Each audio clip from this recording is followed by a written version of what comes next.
Là, c'est aujourd'hui, madame est venue pour faire sa retouche 3 semaines. Alors, on avait fait les sourcils il y a 3 semaines en arrière.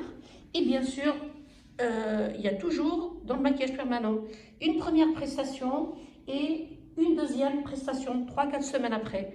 La deuxième prestation sert à fixer le pigment et puis à ce que chaque poil qu'on a dessiné reste tel qu'on l'a mis. Il va bien sûr perdre 30 à 40% de l'intensité de la couleur, mais le dessin doit rester tel qu'il est.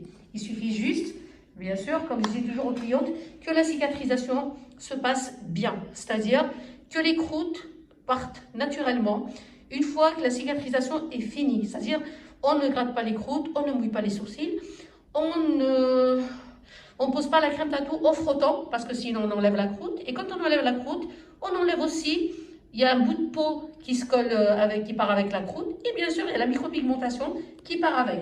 Donc là, madame, ça fait 3 semaines, on n'a pas encore fait la retouche, elle est venue pour ça. Je fais une petite vidéo pour vous montrer un peu comment on revient en général quand la cicatrisation s'est bien passée. Donc on regarde, on a, je zoome un petit peu.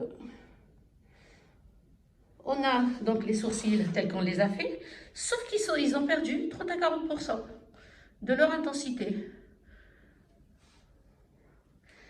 Je vous montrerai après la cicatrisation, après le deuxième passage, je vous montre ce que ça devient quand vous partez avec la retouche faite et ce qui reste en général une fois que tout est fini. Donc on perd un petit peu au niveau de l'intensité de la couleur, mais chaque poil qu'on a dessiné devrait rester tel qu'on l'a mis. Voilà, la retouche 3 semaines donc est faite. Je zoome sur le travail, donc on voit des poils. Et ces poils-là, bien sûr, la couleur va s'éclaircir de 30 à 40% à nouveau, mais chaque poil qu'on a dessiné, si la cicatrisation est bien passée, doit rester tel qu'il est.